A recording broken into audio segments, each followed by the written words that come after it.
오늘 우리에게 주시는 하나님의 말씀은 구약성경 열왕기상 3장 9절과 10절의 말씀입니다. 열왕기상 3장 9절과 10절의 말씀입니다.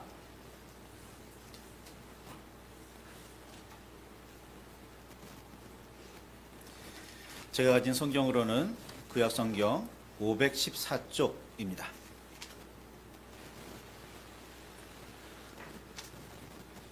찾으셨으면 우리 함께 말씀을 봉독하시겠습니다. 누가 주의 이 많은 백성을 재판할 수 있사오리까? 듣는 마음을 종에게 주사 주의 백성을 재판하여 선악을 분별하게 하옵소서. 솔로몬이 이것을 구하매 그 말씀이 주의 마음에 든지라. 아멘. 아멘. 자리에 앉으시기 바랍니다. 주님의 그 크신 은혜와 사랑이 저와 여러분과 함께 하시기를 소망합니다. 나이 많아 늙은 다윗은 솔로몬으로 왕위를 잇게 했습니다.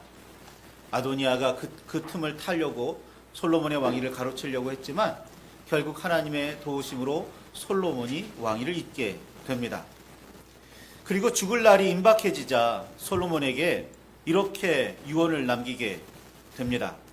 열왕기상 2장 2절에서 4절의 말씀에 보면 내가 이제 세상 모든 사람이 가는 길로 가게 되었으니, 세상 모든 사람들이 가는 그 길, 죽음의 길이잖아요. 그 길로 가게 되었으니 너는 힘써 대장부가 되고 마음을 굳게 먹어서 장부처럼 그 마음을 굳게 먹고 내 하나님 여호와의 명령을 지켜 그 길로 행하여 그 법률과 계명과 율례와 증거를 모세의 율법에 기록된 대로 지키라. 그리하면 내가 무엇을 하든지 어디로 가든지 형통할지라. 여호와께서 내 일에 대하여 말씀하시기를 만일 내 자손들이 그들의 길을 삼가 마음을 다하고 성품을 다하여 진실이 내 앞에서 행하면 이스라엘 왕위에 오를 사람이 내게서 끊어지지 아니하리라 하신 말씀을 확실히 이루게 하시리라 라는 유언을 남기게 됩니다. 유언의 내용을 정리하면 이렇습니다. 꽤 복잡한 것 같지만 정리하면 한마디입니다. 여호와의 명령을 지켜서 그 길로 행해라. 한마디예요. 너와 네 자손이 여호와의 말씀을 지켜 행하기만 하면 하나님께서 그 왕위를 지켜주실 거고 왕위가 자자손손 이어질 거라라는 말씀이에요. 너희가 만일 하나님의 말씀을 듣고 지켜 행하지 않으면 그 왕위를 잃게 되리라는 말씀은 기록되어 있지는 않지만 능히 짐작할 수 있는 내용인 겁니다. 다윗의 후손이라는 사실이 왕위가 이어지는, 왕위가 보장되는 정당성이 되지 않습니다. 여호와의 명령을 지켜 행함이 왕위가 이어지고 정당성이 확보되는 근거입니다. 기억하시기 바라요. 다윗의 후손이기 때문에 왕위에 앉음이 되는 게 아니에요. 다윗의 자손이기 때문에 지키고 보호받는 게 아닙니다. 다윗의 후손, 이스라엘의 자손이라도 그가 여호와 하나님의 말씀을 지켜 행하지 않으면 바벨론의 포로로 끌려가는 거예요. 나라가 멸망하는 겁니다. 하지만 다윗처럼 하나님의 말씀을 지켜 행하기만 하면 그 왕위가 이어질 거고 그 나라가 안녕할 거라고 하나님께서 다윗에게 말씀하셨고 다윗은 그 말을 솔로몬에게 유언으로 남기게 됩니다. 우리가 반드시 기억해야 하는 말씀인 거죠. 여호와께서는 자비롭고 은혜롭고 노하기를 더디하시고 인자와 진실이 많으셔서 인자를 천대까지 베푸시며 악과 과실과 죄를 용서하시는 분이기는 하시지만 이런 복과 은혜는 여호와의 명령과 그 말씀을 지켜 행할 때 효력이 있다는 사실 기억하시기 바라요. 그래서 다윗은 여호와의 명령을 지켜 행하라는 유언을 남겼고 하나님께서는 솔로몬에게 이 내용을 직접 말씀하시기도 하셨습니다. 그게 언제 하시는 말씀이냐면 솔로몬이 여호와께 일천번제를 드렸을 때 지혜를 주시면서 이 말씀을 하세요. 네가 내 명령과 말씀대로 살면 내가 너를 지켜 보호하겠다.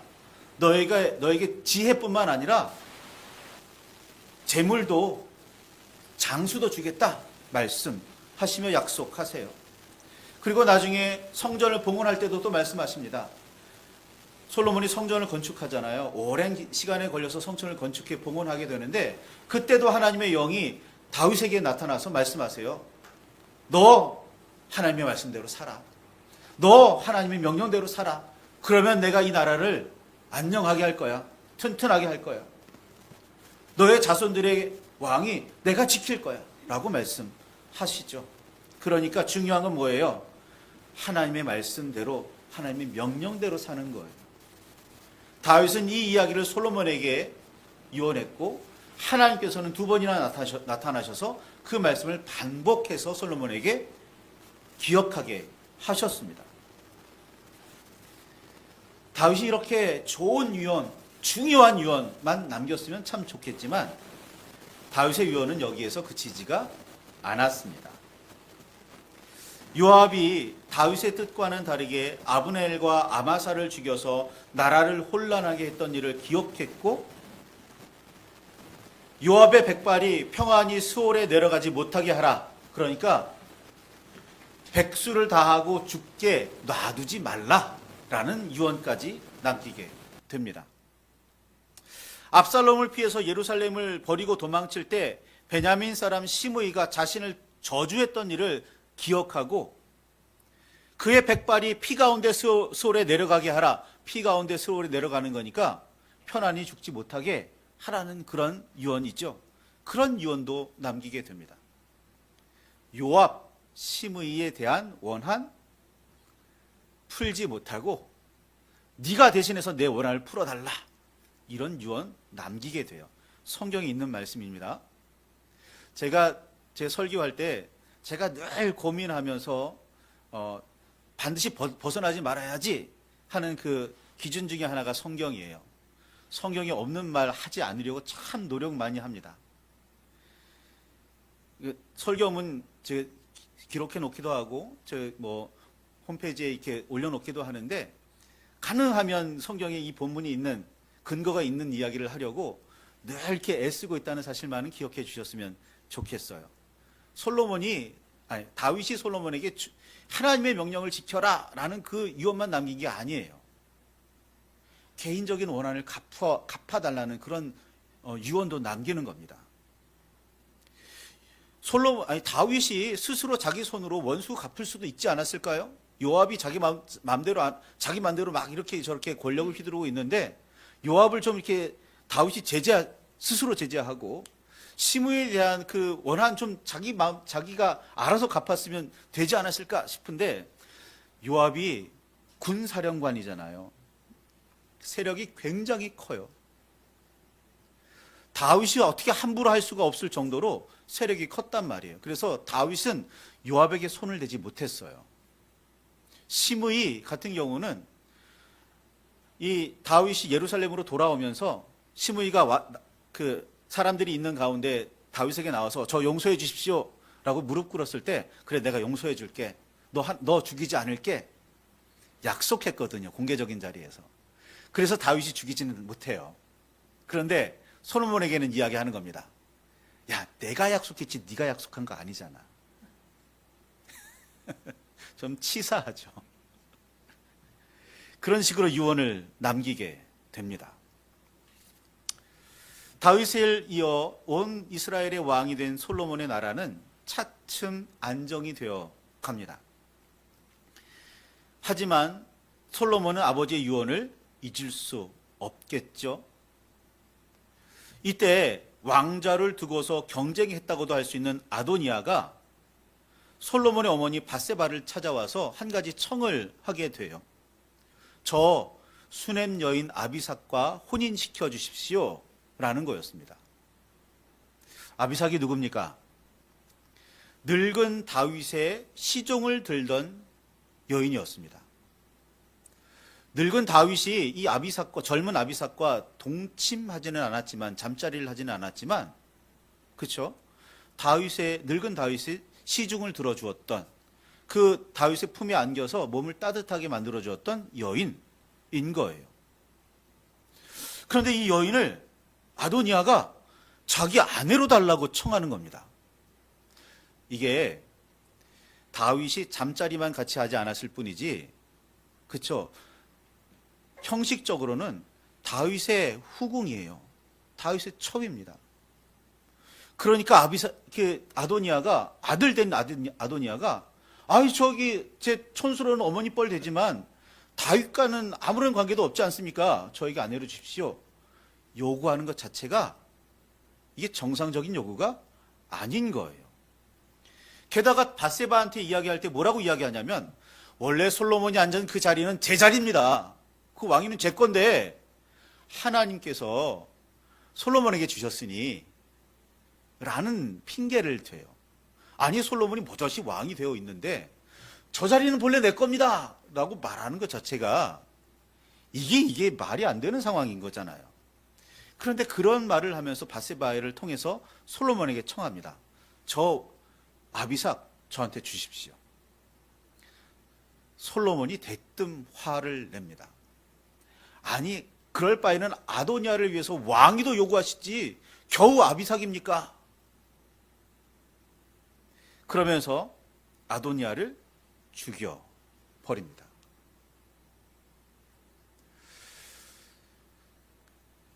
왕위까지 노렸던 사람이니까 가장 강력한 정적이라고도 볼 수 있는 사람이에요. 그리고서 이어서 요압을 죽이게 됩니다. 다윗이 아버지가 요압을 죽이라는 그런 유언을 남기기도 했지만 이 솔로몬이 요압을 죽이게 되는 또 한 가지 이유가 있는데 그게 뭐냐면 요압이 아도니아를 지지했었다는 사실이 있기 때문이에요. 아도니아가 사람들을 모아놓고 나 왕이 될 거야, 나 왕으로 추대해줘 라고 잔치를 벌였을 때 거기에 있었던 사람, 그 아도니아를 도와줬던 사람이 요압이었거든요. 그래서 요압마저도 제거하게 됩니다. 심지어 요압을 제거할 때는 이런 일까지 있습니다. 요압이 두려워서 여호와의 장막에 들어가 제단 뿔을 잡아요. 이런 사람은 함부로 끌어내릴 수가 없거든요. 제단 뿔을 잡으면 나 정당한 재판 받게 해주세요. 나 억울한 일이 있으니까 풀어주세요. 이런 뜻으로 붙들고 있는 거예요. 하나님께 호소하는 거기도 하고 아무리 왕이라도 함부로 끌어내릴 수가 없습니다. 그런데 솔로몬은 제단뿔을 잡은 요압을 끌어내서 죽입니다. 이 요압과 함께 솔로몬을 도왔던 사람이 또 하나 사람이 있어요. 그 사람이 누구냐면 제사장 아비아달입니다. 솔로몬은 그 제사장 아비아달을 파면시켜서 고향에 돌려보냅니다. 제사장을 왕이 파면했다고요. 제사장은 하나님께서 레위 지파 그 사람들에게 주신 고유의 직분이에요. 하나님께서 파면할 수 있을지 몰라도 왕이 파면하면 안 되는 거예요. 그건 월권입니다. 하나님에 대한 월권이에요. 그런데 솔로몬은 제사장 아비아달을 파면시켜요. 자기 권력으로.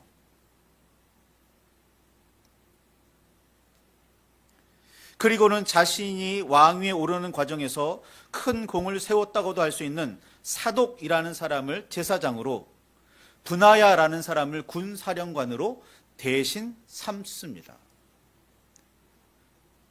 시므이는 그럴듯한 구실을 잡아서 정당한 이유라고 핑계를 대서 잡아 죽입니다. 이 사건들이 솔로몬 즉위 초반에 있었던 사건들입니다.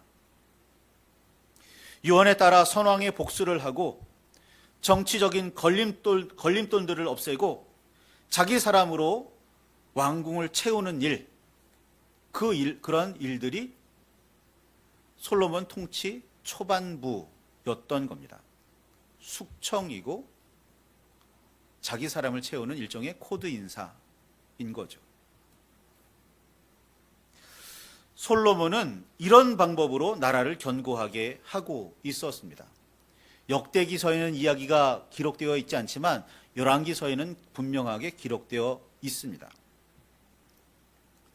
보통 어느 정도 성경 공부를 하거나 설교를 들으신 분들은 다윗이나 솔로몬에 대해서 매우 좋은 인상을 가지고 계십니다. 그러나 다윗과 솔로몬에게는 꽤나 많은 어두움과 문제가 있었습니다. 매우 당연하게도 인간적인 약점과 문제점 있었기 때문입니다.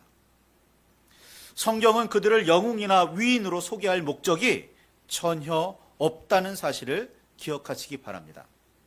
성경을 통해서 우리는 여호와 하나님과 예수 그리스도 그리고 성령을 배워야 하고 어떻게 말씀하시고 어떻게 살으라고 우리에게 교훈을 주시는지 깨달아야 하는 거지. 다윗, 야 솔로몬, 야 바울, 베드로? 아니에요.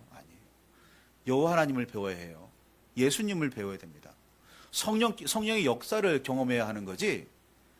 그 사람들을 통해서 잘한 건 배우고 잘못한 거는 배우지 말아야지. 이게 돼야지. 다윗은 무조건 좋고 솔로몬은 무조건 대단해. 이거는 성경을 보는 눈이 아니에요. 기억하시기 바랍니다. 심지어 솔로몬은 이집트 왕 파라오의 딸을 맞아서 아내로 삼기까지 했습니다. 열왕기상 3장 1절에 기록되어 있어요. 자, 이스라엘 백성들이 가나안 땅에 들어갈 때 하나님께서 이스라엘 백성에게 특별하게 하신 말씀들이 여러 말씀이 있지만 그 중에 하나가 뭐예요? 가나안 원주민들과 이방 사람들과 통혼하지 말라는 거였어요. 그런데 다윗의 아들 솔로몬이 이집트의 파라오 딸이면 이방 사람인 거잖아요. 그렇죠? 자기가 결혼해요. 솔로몬의 왕궁의 제일 왕후는 이집트 파라오의 딸이에요. 나중에 보시면 이집트 파라오의 딸을 위해서 왕궁까지 따로 지어줘요. 자기 왕궁 따로 짓고 파라오의 자기 왕비가 살아갈 파라오의 딸, 그 공주를 위한 왕궁 따로 지어줄 정도로 굉장히 신경을 씁니다. 당시 세계 최강대국이었던 이집트의 파라오, 그의 사위가 되었으니 국제 정세에서 솔로몬의 지위나 권위를 무시할 수 있는 나라나 왕은 거의 모두 사라졌으리라 여겨집니다. 솔로몬은 그렇게 나라의 안정을 국내외적으로 도모했습니다. 역대기서에는 이런 이야기가 모두 다 빠져 있지요. 즉위 초기에 이 모든 일을 아버지의 유언과 자신의 뜻에 따라서 다 처리한 후에 솔로몬은 기브온 산당으로 찾아가 여호와께 일천 번제를 드립니다. 이게 순서예요. 숙청하고 자기 사람으로 채우고 이집트 파라오의 딸과 결혼하고 그런 다음에 기브온으로 가는 거예요. 여호와의 제단을 찾아가요. 거기에서 일천 번제를 드리는 겁니다. 여기 산당이라는 말이 등장하는데 성경 전체에서 보면 산당이라는 말은 좀 부정적인 의미로 쓰이거든요.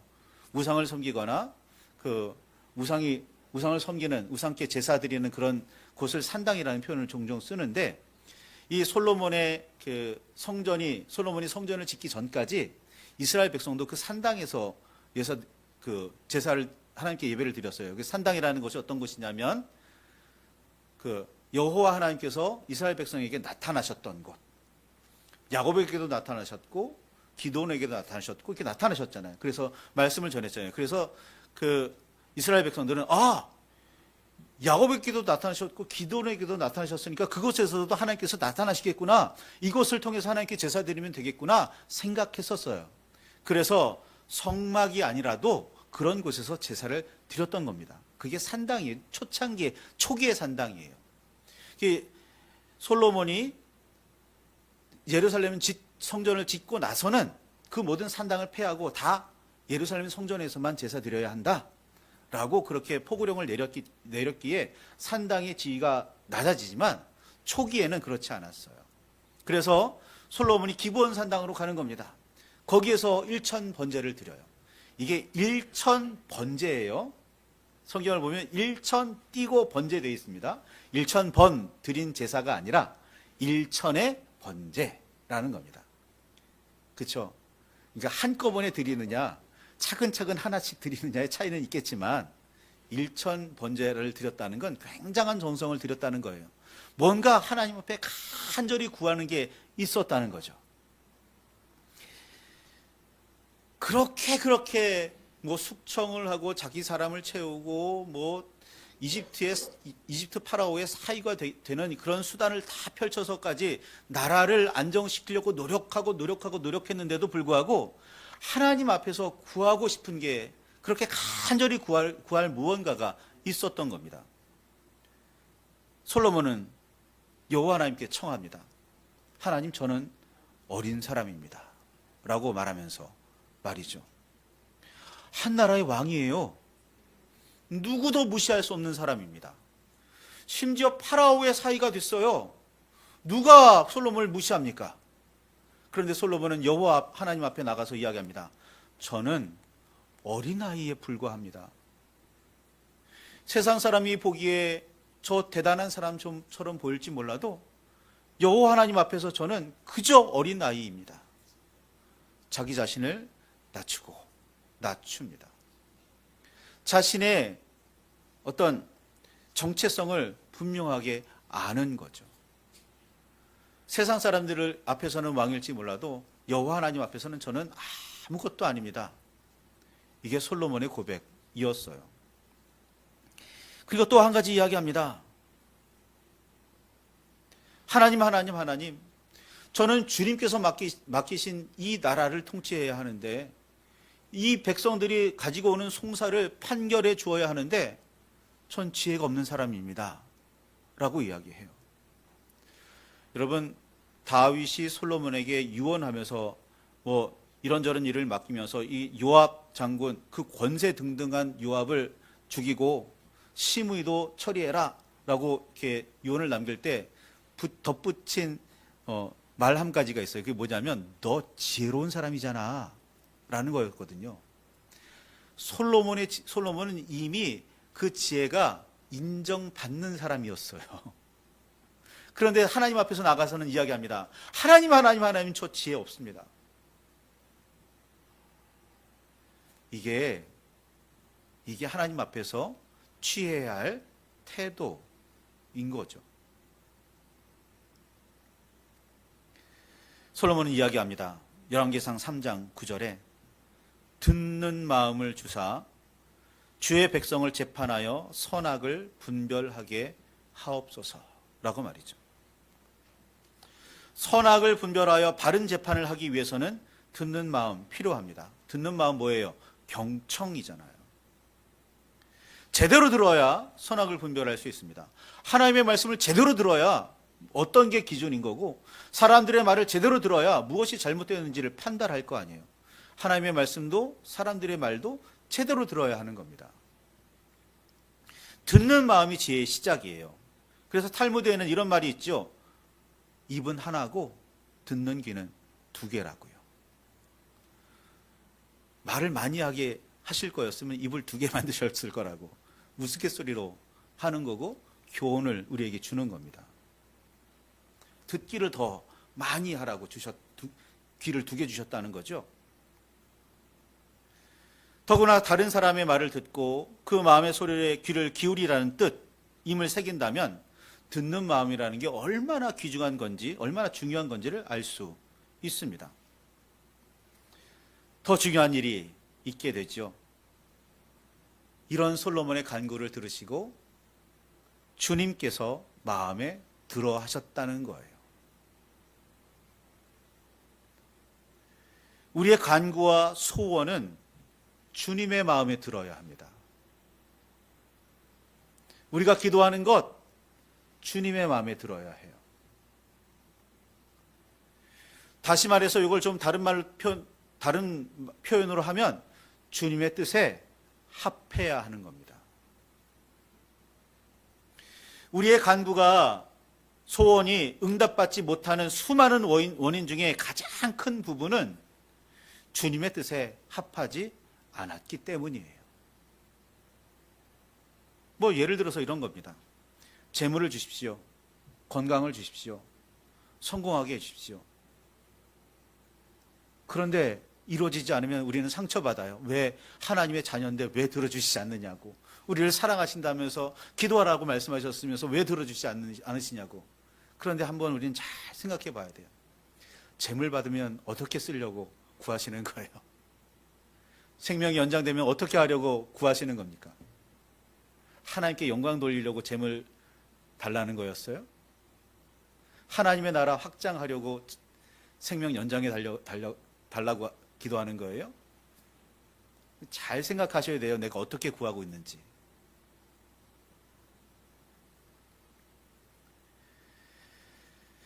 솔로몬의 1000번제는 우리가 무엇을 어떻게 구하여야 하는지 잘 보여주는 모범입니다. 자신의 욕심을 위해서도 구하지 않았어요. 하나님의 백성을 잘 다스리기 위해서는 그들을 하나님께서 기뻐하시는 정의와 공의로 잘 재판하기 위해서는 듣는 마음이 필요합니다. 지혜가 필요합니다. 저를 위해서가 아니라 백성을 위해서 이게 필요합니다. 하나님의 영광을 위해서 이게 필요합니다. 구했던 거예요. 이게 하나님의 마음이 아파하는 겁니다. 이게 중요한 거예요. 주님께서 지혜를 주신 이후 솔로몬 속에는 하나님의 지혜가 있었습니다. 이 지혜를 늙음까지 죽음에 이르기까지 계속 유지해 나갔다면 얼마나 좋았을까마는 아시겠지만 그렇지 못했습니다. 중요한 건 그래도 이때 자기 마음대로 숙청하고 자기 사람 채우고 이방 여인과 결혼해서라도 어떤 권위와 지위를 세우려고 노력했던 이 솔로몬이 하나님 앞에 무릎 꿇으면서 하나님 제가 이것저것 다 해봤지만 하나님이 아니고서는 저를 세우실 수 없고 하나님의 지혜가 아니고서는 제가 이 나라를 다스릴 수가 없습니다 라는 사실을 깨닫고 주님 앞에 무릎 꿇었다는 사실이에요. 이게 중요한 겁니다. 그리고 하나님의 뜻에 합하게 구했다는 사실, 중요한 거죠. 그러기에 하나님께서 솔로몬에게 지혜를 주시는 거예요. 지혜뿐만 아니라 부귀와 영광도 주시죠. 하나가 하나님의 마음에 합하니까 다른 것들도 형통하는 거예요. 이전에는 자기 자리를 지키기 위해 급급했다면 이제는 누구라도 우러러보며 존경하는, 나아가 두려워하는 사람이 될 수 있었습니다. 하나님의 지혜가 솔로몬 안에 있었고 여호와의 손길이 그 위에 있었기 때문입니다. 솔로몬의 1000번제를 통해서 우리는 오늘 무엇을 어떻게 구하여야 하는지 분명히 배우시기 바랍니다. 우리 안에 지혜가 있어야 모든 일이 형통한다는 사실도, 지혜라는 게 하나님께서 주시는 하나님의 지혜인 거죠. 그 지혜가 있어야 한다는 사실도 깨우치시길 바랍니다. 그래서 주님의 손에 붙들려 주님의 은혜 가운데 주님의 날개 아래 살아가시는 저와 여러분이 되시기를 바랍니다. 말씀을 붙들고 깊이 묵상하시며 기도하시기 바랍니다. 하나님의 뜻에 합하게 구하게 하옵소서. 하나님께서 주시는 지혜, 하나님의 마음에 합했을 때 주시는 형통함이 우리의 삶에 풍성하게 하옵소서. 이 시간 간절히 하나님 앞에 기도하시기를 바랍니다.